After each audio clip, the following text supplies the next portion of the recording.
Hey folks, welcome to Bad GM's Campaign Build Along. I'm the Bad GM Wayne Davis, and this is the show where we build an entire campaign for you from scratch.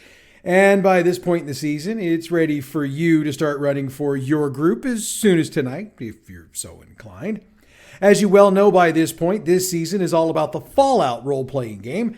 So if you still need a copy of the rulebook, stop by your local game or bookshop, or check out the Modifius website at modipius.net. Before we hit up this week's build and the recap of my group session from last week, I need to cover a couple of things I missed when I recorded last week's episode. And right off the bat, I need to apologize for last week's episode being late. I had it written on time, but due to some exceptionally bad time management on my part, combined with my computer giving me a couple of fits on Thursday, I wound up having to work with my backup gear to edit, and that meant I edited at work, so that meant the show didn't get posted until later in the morning on Friday. I've got the computer issues worked out, so we shouldn't be having that problem again. Now, I noticed two game-specific issues while I was editing the episode. The first is returning any borrowed big guns and ammunition to the friend the group borrowed it from. We're not going to make that real hard on them. Once they get out of the hospital with Corinth and Igmon, they can cut that direction to return the items. If they still have ammo left, they have to give that up as well. If they either don't return the weapons or they don't give back all the ammo, nothing's going to happen to them right now. This is going to be someone that'll turn up to be a thorn in the group's side down the line, like in one of those cases where they'll start saying things like, if one more thing goes wrong, yeah. That's when he's going to pop up and get him his evens. The other question I got was, what happens if the group fails to keep Corinth and Igmon alive? Now, this one could be tricky if you choose to play it that way. Basically, so long as they're honest with Victor in describing the situation and they make it apparent that they tried everything in their power to rescue them alive, Victor is going to understand.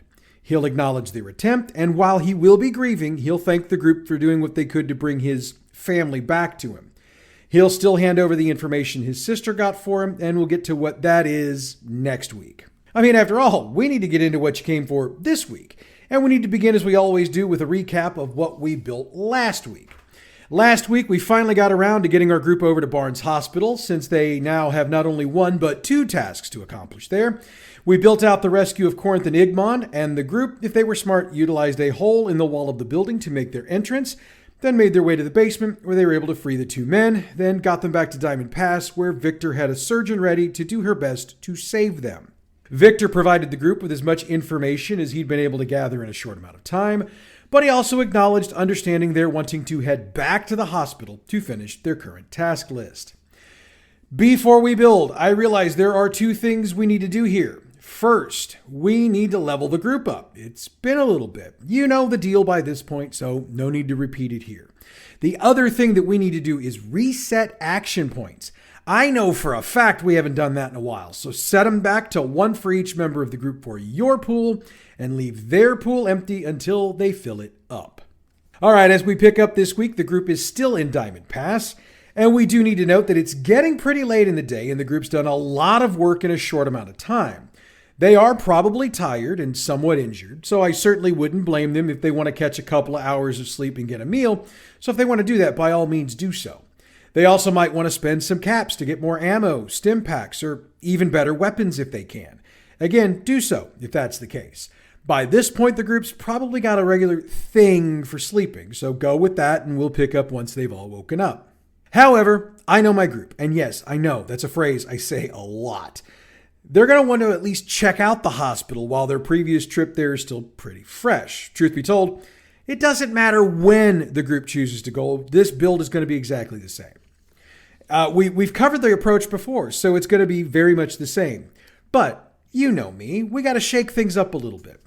The mindset here is that by this point, Garson Tactical is very well aware of the fact that Corinth and Igmon escaped. And unbeknownst to the PCs, they've got video evidence of the group sneaking into the building, or blasting their way in if that's what they did, and the company has sent several teams out into the city to search for them. Each team is comprised of one more than the total number of players in the group, and we're going to use those handy-dandy Brotherhood of Steel stats we've been using, so pull those out of your file, have them ready to go. Matter of fact, we're going to need them pretty much as soon as the group gets past the old St. Louis University and begins to make their way down to the hospital. Doesn't matter if they go the way they went previously, which is straight down Forest Park Parkway, or if they head down one of the other side streets and work their way around to the hospital. Whatever way they go, they are going to run into a team, and that team is going to shoot on sight, so there's no talking their way out of this. Now, you can set the field up however you want to.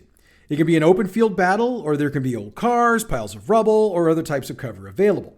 This should be a good test for your players, and by that I mean it should take several rounds to work through and should cause the group to use a decent amount of their resources on hand. Again, not looking to kill anybody, just challenge them. And during the fight, occasionally have one of the Garson tactical men make mention of the fact that the company knows the group was responsible for the rescue of Corinth and Igmon, and that Garson will continue to hunt them down until they finish the job. The overall reason for this is that we want to have the group thinking more tactically in their decision-making moving forward. And the reason for that is that we're going to start running some interactions with NPCs and creatures above the character level of the group, and choosing to just run into the situation guns a-blazing could be deadly for the group as a whole. But that's going to become apparent momentarily, so let's just build on. With the conflict completed, the group can head for the hospital. First things first, while the laser turrets and protectrons they took out on the last trip have not been replaced yet, there are way more armed men on site, and they've got six-man patrols working around the building. Space them out so that if you're watching a specific spot, a group gets into the range of that spot about every 5 minutes or so. It's also a pretty good bet that they're going to want to head back to the hole in the building they used previously, if that's how they did get in last time, in order to make their entrance easier. They're quickly going to realize that that option has been taken away from them, or at least been made harder for them, as there's another 6-man team standing guard at that part of the wall, and they are not moving. So this is where the group is going to have to get more tactical. They've already scoped out the various entrances, with the exception of one since I really didn't detail it last week. That entrance, the ER entrance, is double the size of a regular entrance. It's got a 4-man team on it with the laser turret on the roof and the mounted turrets on either side. However, this entrance is also made of glass, so as big as it is, it also allows for other ways to get into the building if you can deal with the stuff guarding it. There is also another option, and my group's action in our game last week gave me the idea for this. About 100 yards or so southeast of the hospital building is an old parking garage. The top level's in pretty bad shape, but the rest of it looks pretty good. If they can figure out a way to jury-rig a ramp or a ladder or something, they can get onto that top floor, which gives them a clear sight line onto the entire roof of the hospital itself. And yes, there are still laser turrets on the roof, short the ones they took out. However, with the thought of only having to deal with those, this might be an option the more stealthy folks in the group might want to consider. Since we've already gone over how to handle getting in all the other entrances, not really going to repeat that here, and the ER would be the same as any of the other entrances. Just refer back to the build materials from last week if your group tries one of those. What we're going to build out this week is this new option, since it's a different idea than what we've already built out. First things first, they're going to need to figure out if there are any large metal boxes or fans or anything on the roof, and with a roof this size, there's going to be about a half a dozen or so of them, so they'll have plenty to choose from. However, I am building this out to cover the two that I think are the best options for the group, and if your group chooses another, you can work it out how you think is best for your group. There's one that looks to be about 60 feet in from the southeast corner of the building, and it's got 2 laser turrets covering it. There's also one about 80 feet back from the exact center of the eastern wall of the building, but it's got 3 covering it. So, the group's got some thinking and work to do. Regardless of how they eventually get over there, they're going to need to deal with the turrets first. Easiest way to do that is to shoot them. However, there are 2 things the group will need to consider when doing this. The first is that by shooting from the garage at the turrets, they will draw a bit of attention. However, if they can coordinate their fire and take the turrets out quickly, because of the distance from the building, it's possible that the guards on the ground will discount it as gunfire from further away. You will be making a roll, and we'll do that in a minute. The other thing that needs to be considered is that they're 100 yards away. That's going to put them at long range. So without a rifle to use, you're going to have some players unable to act. There are a few options they could go with, and we'll detail them momentarily, but none of them are perfect solutions. So let's work through our issues here. I said you're going to roll to see if the guards on the ground take notice of the shots being fired over their heads. You are going to make a standard 2d20 roll with a target number of 17. You need 3 successes, but I'm going to handicap you a bit here. Don't use action points to buy more dice. We really want the group to pull off the rule of cool here because of the storytelling. That being said, if you want to make it harder on them, go ahead and buy yourself another die or two. Success on the roll means that one of the patrols realizes that the shots being fired are coming from close by, and they'll begin to investigate the area to the southeast. It's going to take them a bit to get there and figure out that the shots are coming from the top floor. And even if they do that, they're going to clear the garage level by level for their own safety. So it can be reasonably claimed that the group's got between 7 and 10 minutes before they have to deal with the guards, which if they're rolling well should be more than enough time. Now, there are some options, like I said, for those characters without rifles. If someone's got a set of binoculars, they can basically act as a spotter for one of the shooters. And if that's the case, take 1 level of difficulty off for each of their shots. There's also the idea of acting as a distraction for the guards, but that would require leaving the roof to actually go distract them. And unless it's going to be a big fire or some sort of explosion, they're going to risk getting caught by the guards.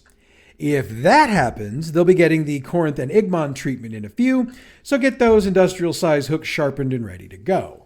With the turrets dealt with, the next major hurdle for the group is how do they get from where they are to where they want to be.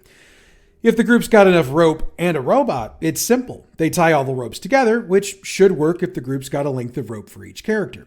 Do that, and the robot, so long as it's a Mr. Handy, Mr. Gutsy, something with jets, can float over to the roof and find a way to tie it off. The group then ties their end off on the garage rooftop. Then what do? We ease on down the line to the roof. But what do we do if the group doesn't have enough rope? 2 options here. One is to just go ahead and do the full-on assault of the building.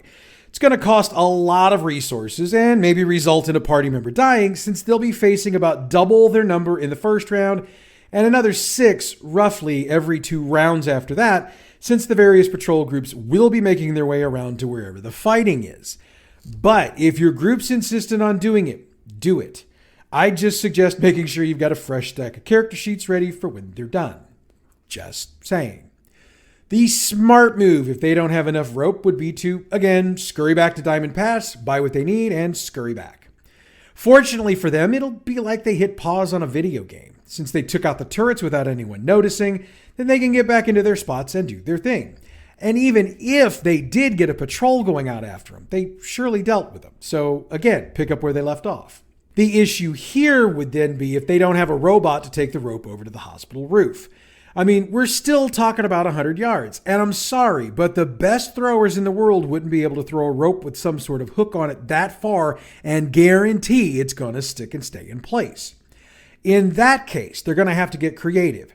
And since I'm having issues being creative at all this week, I'm going to leave that for you to work through. Let me know how it goes, though, because we can offer it up as advice for our listeners. But your group has a Mr. Handy, right? So let's work out what happens next. I did say they needed to ease on down the line to the roof, but we're not going to just hand that to them. They need to make strength plus athletic rolls, difficulty 3. I was going to make that a 4, but I'm invoking my right to rule of cool and keeping it where it is. You, of course, can go with the higher number. I won't tell anybody.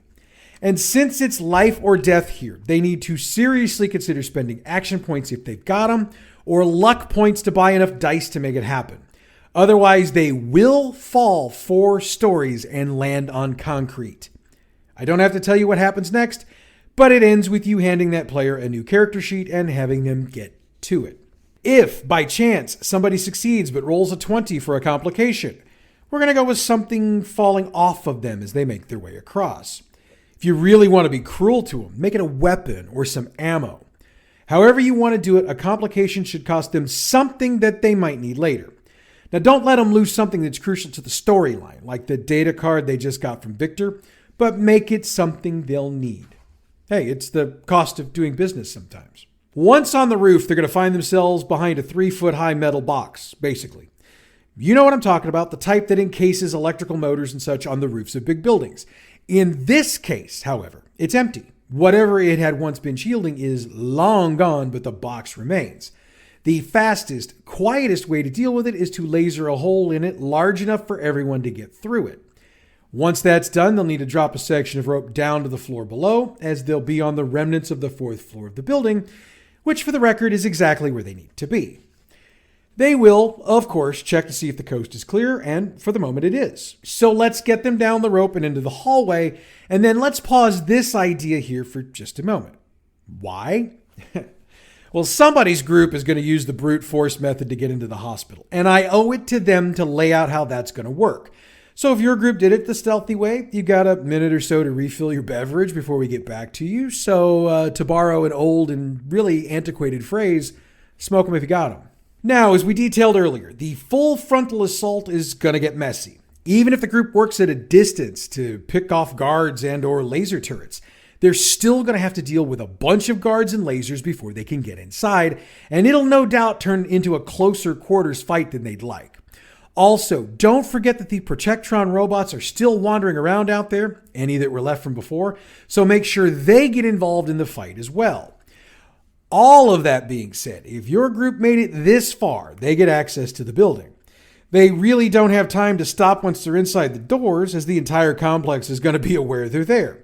So they're going to be in constant conflict as they make their way towards the 3rd, then 4th floors. There's a grand staircase to the right of the group as they enter, and it will get them up to the 2nd floor. Once they get up there, though, they're going to face 2 teams of guards, one as soon as they get up on the floor, and another as they make their way from the west side of the building to the east side, which is where the next set of stairs are. These are teams of 1 more than the number of party members, and we're still using the Brotherhood of Steel stats. Now, if the group really needs to take a minute to heal themselves, they can lockpick a door on this floor, which has a difficulty of 2, and take their moment. However, make it clear to them that the guards here are very aware that they're here, so they don't have a lot of time for small talk. And if they decide they want to search every room on every floor, it's going to be 3 patrols they face on the 1st floor and the 2nd floor, since they're going to keep running into guards sweeping the building looking for them. Again, at some point, they need to realize it's time to cut this crap off and get as far up into the building as possible, as quickly as possible. Plus, there's inevitably going to come a point where they start running low on ammo. Though I'll admit, looting the bodies of the men they drop is going to help them, they just may have to switch weapons. Now, I have hinted that the 3rd floor would house the Jessup Chemicals offices, and it does. It also has a security door they'll need to get through. Thanks to their frontal assault, the intelligence plus science difficulty to pick it will now be a 4, thanks to these security protocols kicking into place. It is not a glass door. These guys were smarter than that and put a reinforced door in place. That being said, if they can't pick it, it might occur to one of them that while the door is reinforced, the wall on either side of it might not be. And they'd be correct. So it means the group could brute force their way in, but that would put them at a bit of a disadvantage when they do get in, as the guards they meet inside will already have the drop on them, which means they all act first in round 1. For round 2, use your initiative as you usually would. Once they've dealt with that patrol, there'll be 1 more to deal with on this floor. Then they can hack the computers here to see what they can come up with. Unfortunately for them, the security protocols kicking in means that the computers have deleted pretty much all of the information contained on them by the time the group can hack them, but they can pick up a couple of morsels, and we'll lay that out later on. The stairs to the 4th floor are on the west side of the building, and they smell the death before they even make the floor. So the way the basic layout looks is about a third of the floor was destroyed when the bombs went off. Apparently, Jessup Chemicals just decided to build a wall to close off what was left, and then made sure the floor would hold. They also took 2/3 of this level, removed all of the walls, and turned it into some sort of laboratory experiment site. The experiments, as the group knows by now, were definitely grisly. They see arms, legs, organs. You get the picture. They're lying on tables or dumped into trash cans. They smell the blood that's basically dried into the tables and floors. And they note there are about a half a dozen dead bodies still strapped to the tables. They also notice a very bare spot on one of the tables. It looks like something about the size of a computer had been sitting on it until very recently. However, it's gone, and a search of the room yields nothing they can use. There is a door on the east wall of the building, and since they're on the inside, they can unlock it themselves and open it.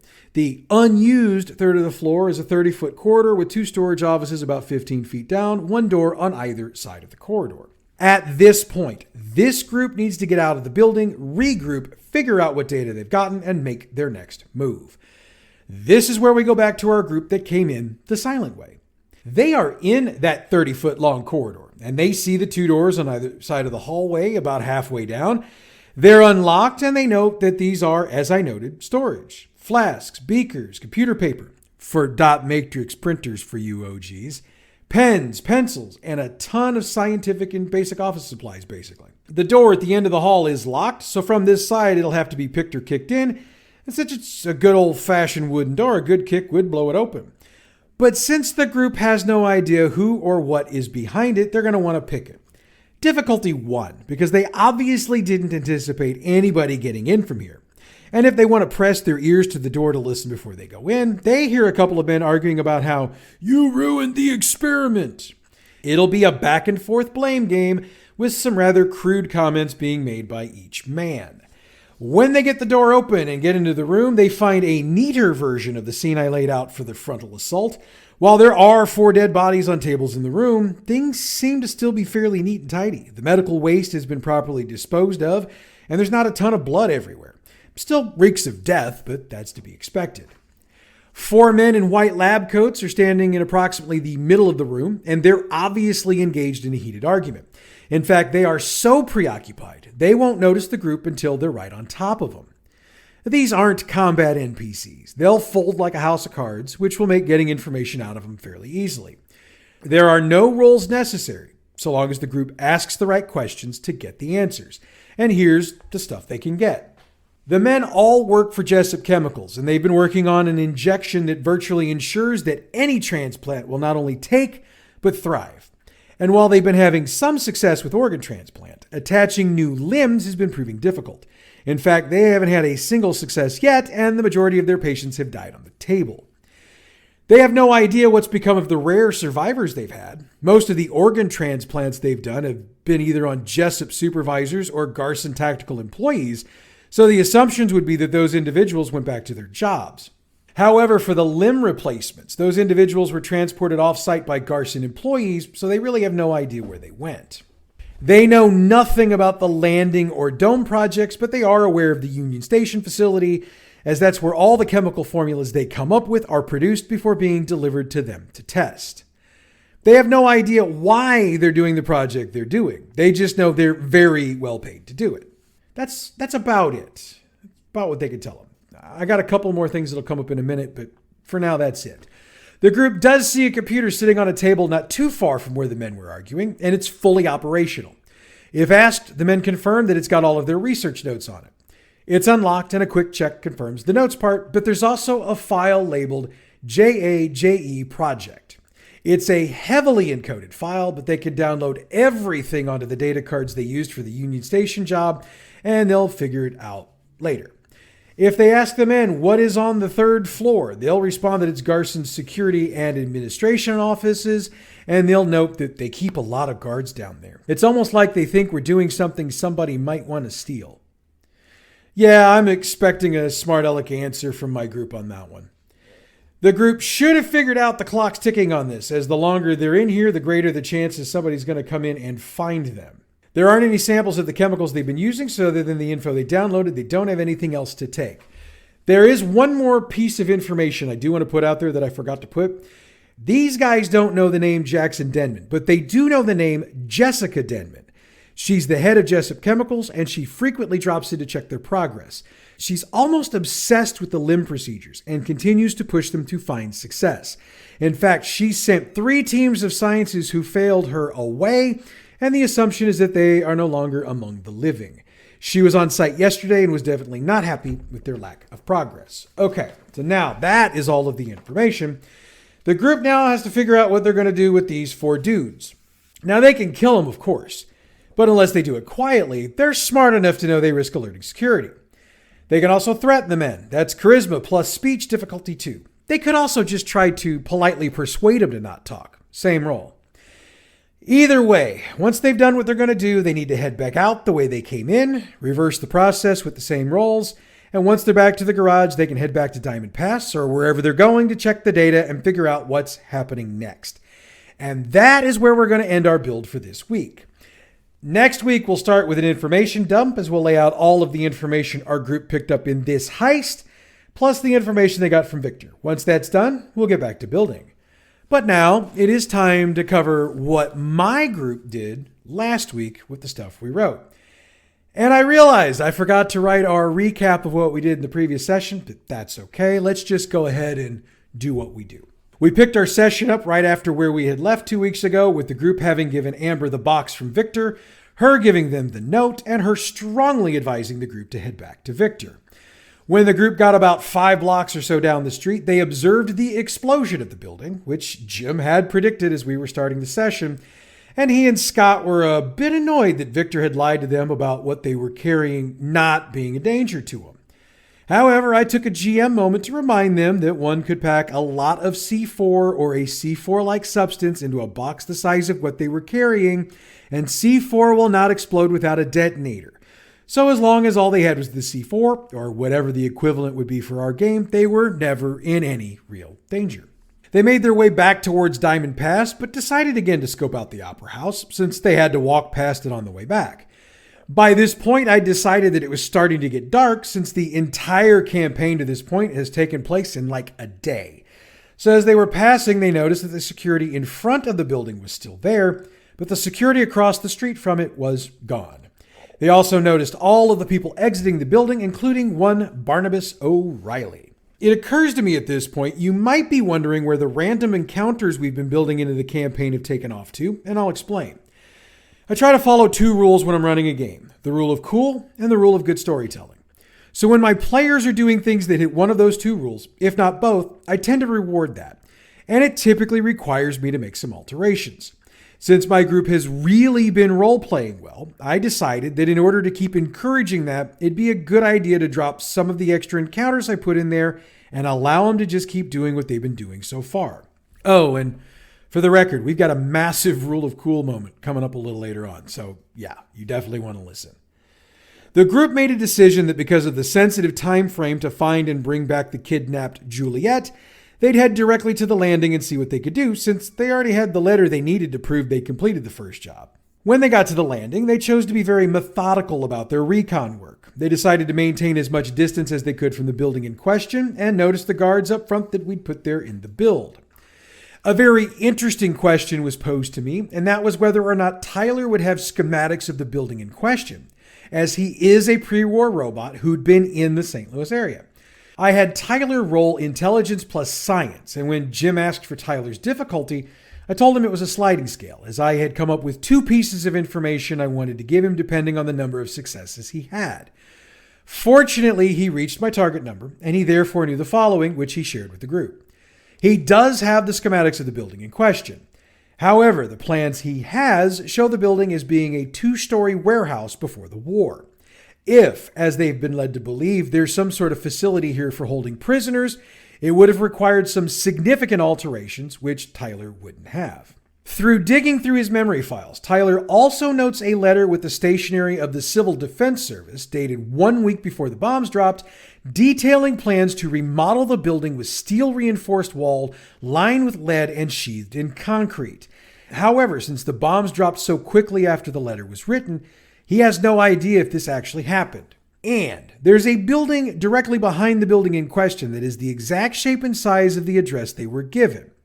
Tyler also has schematics for it, and before the war, it was a research laboratory, and that layout would have been a logical one for a redesign for holding prisoners. Now, it was that last bit of information that caused the group to rethink things a bit.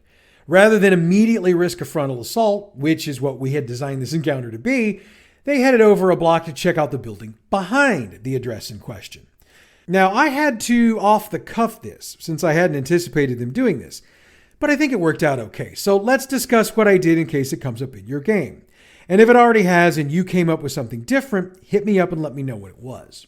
I decided that the building behind our location had been damaged during the bombing. It wasn't completely knocked down, but the roof had completely collapsed, leaving an almost ramp of bricks headed up to what was the second floor.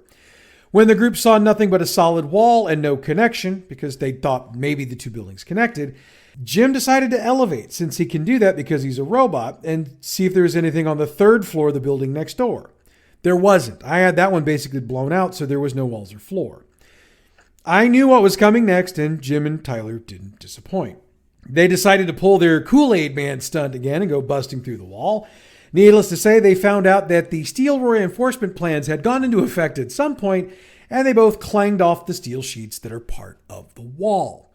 That meant the group needed to rethink their strategy, and a couple of them went back around to the front of the building, thinking the noise might have caused the guards on the door to head back into the building to check on what happened.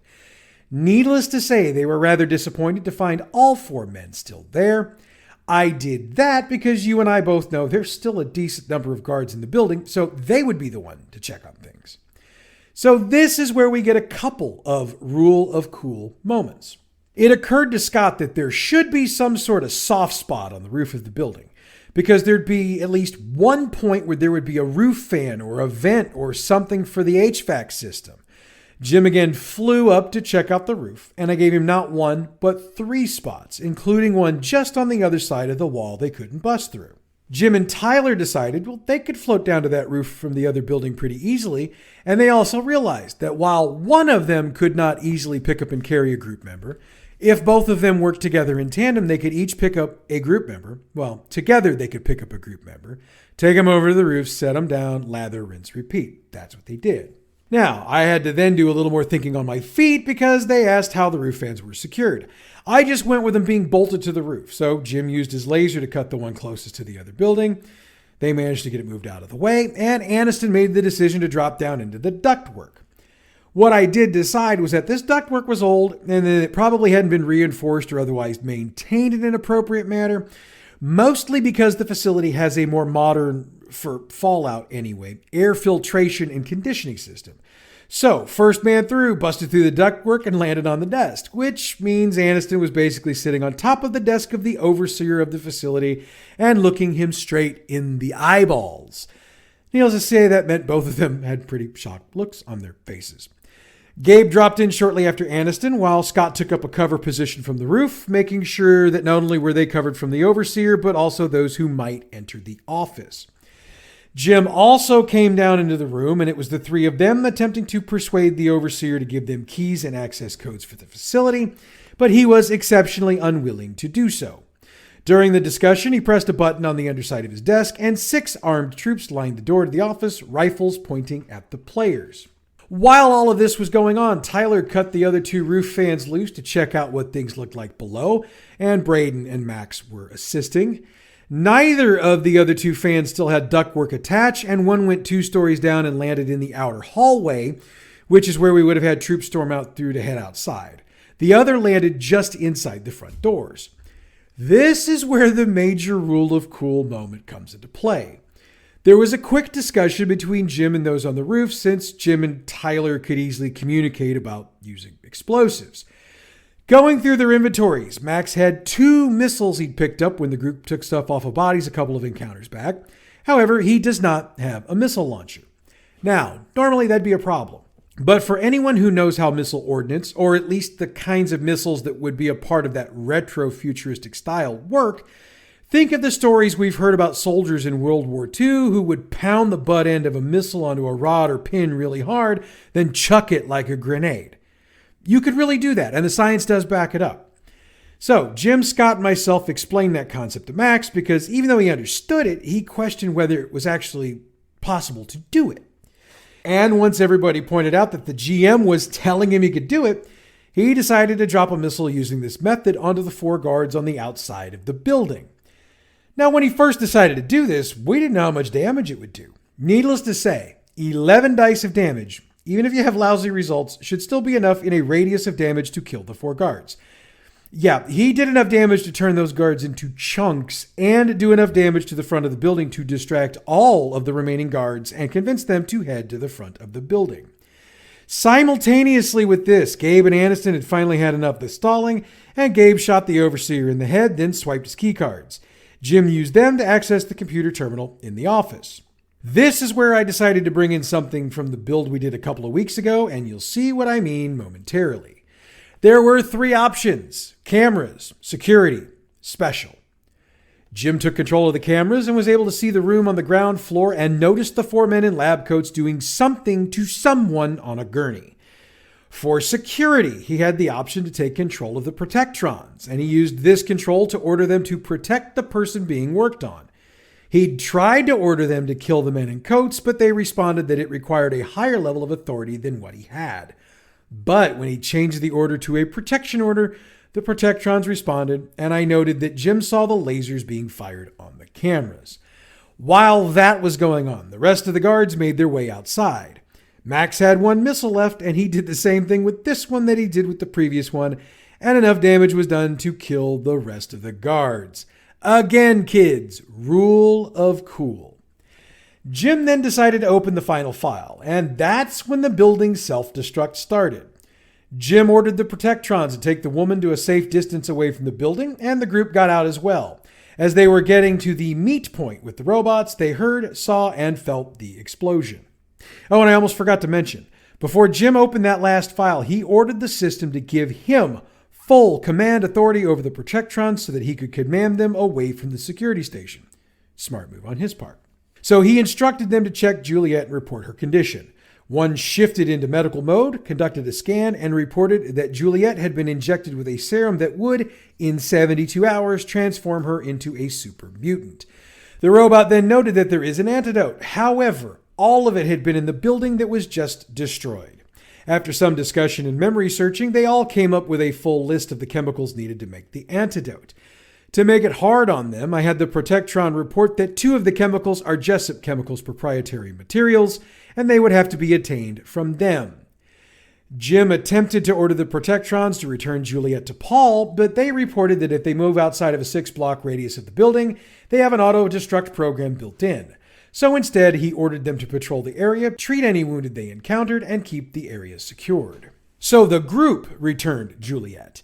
They mentioned the super mutant serum as well as the antidote. Paul was surprised, noting that they figured out how to finish it. I thought when I altered the formula, they'd never be able to get it, but they did. He also told them that if they could get the 2 chemicals from Jessup, he could put together the antidote in time. He said that Victor owes him a favor, and that if the group was wanting to get paid, they should see him. But the group was determined to get the chemicals without seeing Victor first, since they know they're on a time crunch. They headed to Union Station, which Paul had told them is the chemical factory for Jessup. Now, since my group's a higher level than yours, I kitted out the security here, putting laser turrets all over the roof and a ton of security patrolling the perimeter. I did note the employee entrance, and when the group discussed finding a couple of suitable volunteers to hand over their credentials, I had Clayton's character, because he wasn't there this week, suggest that maybe Victor could help them, because if Paul was suggesting it, there had to be a reason for it.